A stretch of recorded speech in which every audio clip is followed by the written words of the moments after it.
আজ ভারতবর্ষে হিন্দু মুসলমান খ্রিস্টান বিভিন্ন ধর্মের মানুষেরা মিলেমিশে একত্রভাবে আমরা বসবাস করছি।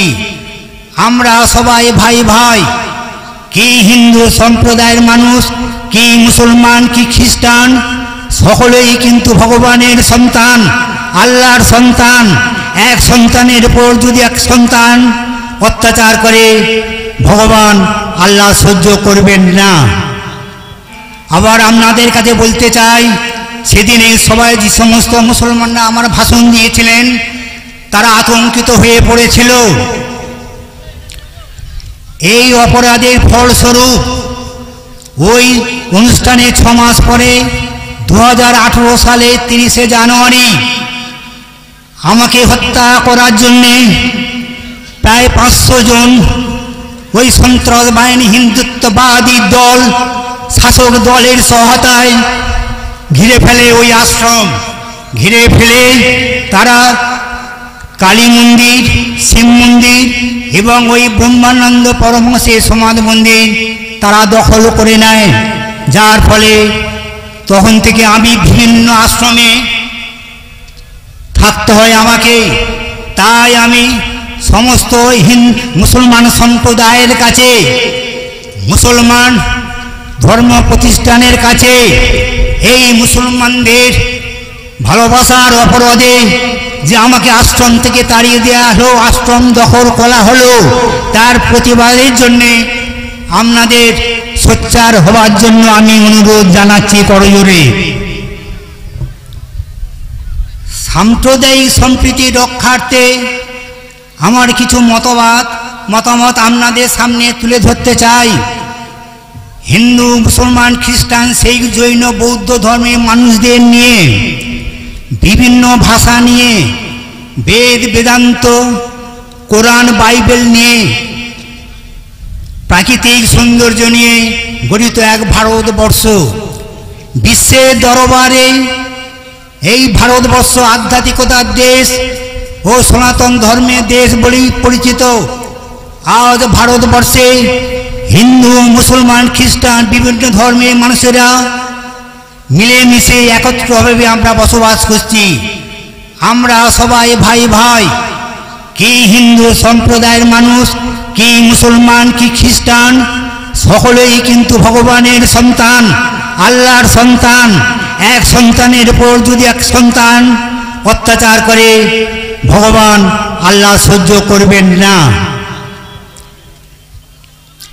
প্রত্যেক ধর্মের প্রত্যেক মানুষের উচিত কর্ম বাক্যে কাউকে আঘাত না দেয়া। যে কর্ম করলে অপরের ক্ষতি হবে সে কর্ম নাইবা করলেন।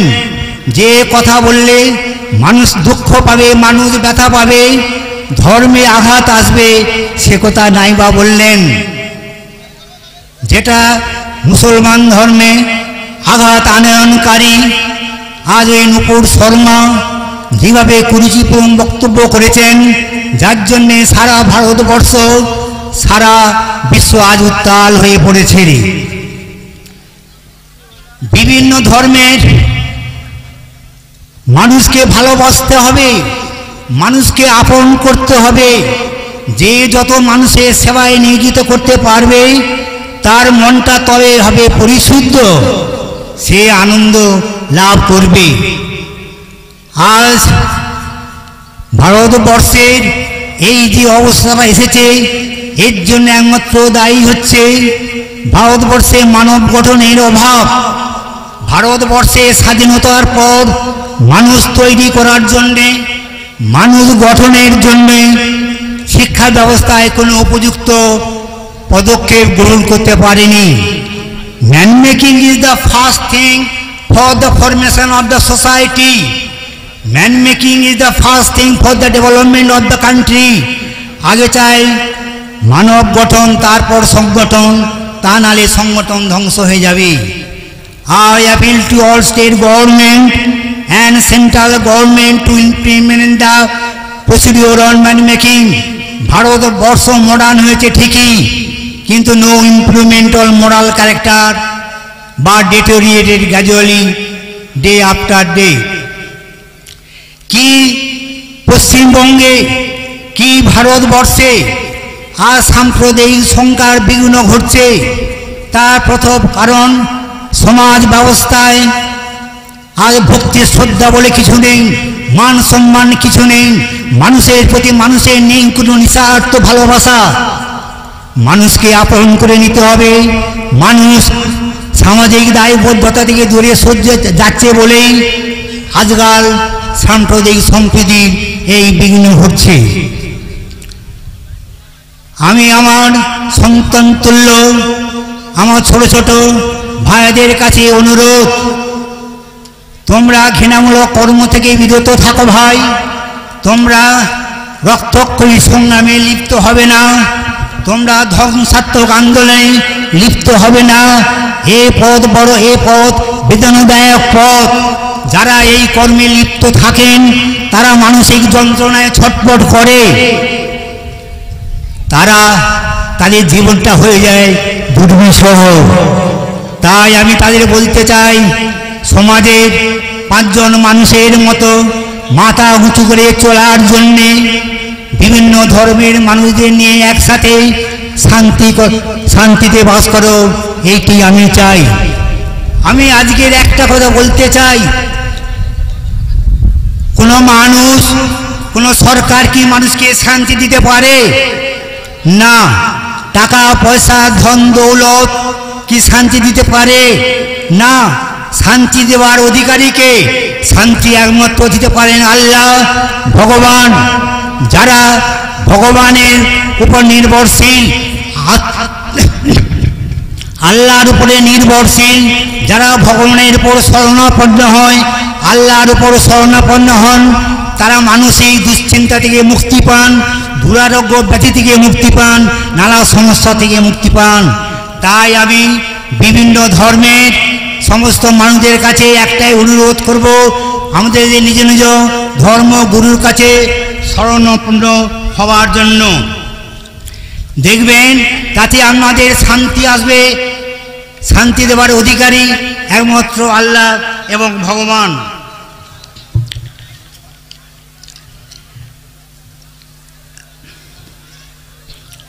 আপনাদের স্থানীয় সমাজসেবী হোসাইন আহমেদ সাথে আমার আলাপ হয় এবং ওনার বক্তব্য, আমি ওনার ভাষণ শুনেছি। ওনার যে ভাষণ হিন্দু মুসলমানের মধ্যে ভ্রাতৃত্বের সেতু বন্ধনের ভাষণ, এবং আমি চাই ওনার যে লেখা আরও ইন্টারনেটে ছড়িয়ে পড়ুক, তাতে আমাদের সাম্প্রদায়িক সম্প্রীতি রক্ষার বার্তা পৌঁছে যাবে। উপস্থিত সকল ধর্মের মানুষের কাছে ঈশ্বরের আশীর্বাদ, আল্লাহর আশীর্বাদ বর্ষিত হোক, এই কামনা করে আমার নিবেদন শেষ করছি।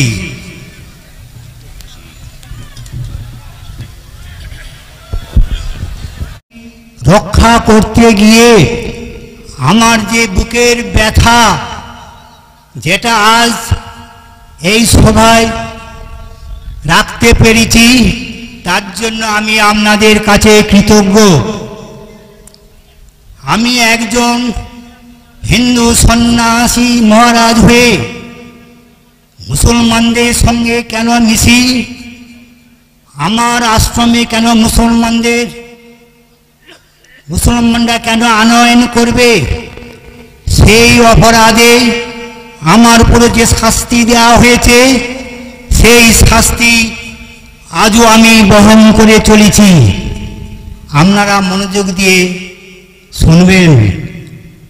হাওড়া জেলার বাগনানে ব্রহ্মানন্দ মিশন, যার নাম সাধু বাবার আশ্রম, যিনি প্রতিষ্ঠা করেছিলেন নাম ব্রহ্মানন্দ পরমহংস। হিন্দু মুসলমান খ্রিস্টান বিভিন্ন ধর্মের মানুষের কাছে তিনি ছিলেন ভগবান। তিনি ছিলেন বাকসিদ্ধ অন্তর্যামী, বিশ্ব ব্রহ্মাণ্ডে বিচরণকারী এক অবতার পুরুষ।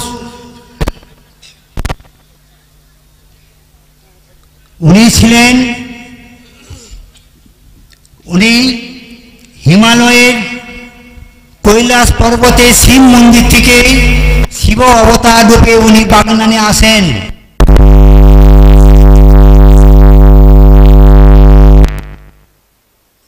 মানুষদের অলৌকিক শক্তি বলে তাদের উদ্ধার করে গেছেন। তিনি 80 বৎসর কিছু খাদ্য গ্রহণ করেননি। তার কোনো স্বয়ং নিদ্রা ছিল না। আমি তার কাছে 20 বৎসর আশ্রিত ছিলাম।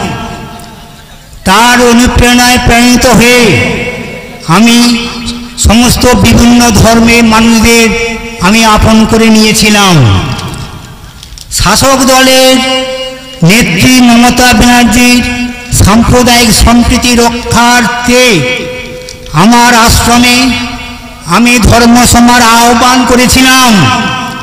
সেই ধর্মসভায় হিন্দু মুসলমান ভাইয়েরা উপস্থিত হয়েছিলেন এবং মুসলমান সমাজসেবীরা ভাষণ দিয়েছিলেন। কিন্তু হিন্দুত্ববাদী মানুষরা সেটা মেনে নিতে পারেনি। তারা সেই ধর্মসভাকে বানচাল করার চেষ্টা করেছিল। তারা হিন্দু মুসলমানের মধ্যে রায়ের বাঁধবার চেষ্টা করেছিল সেদিন।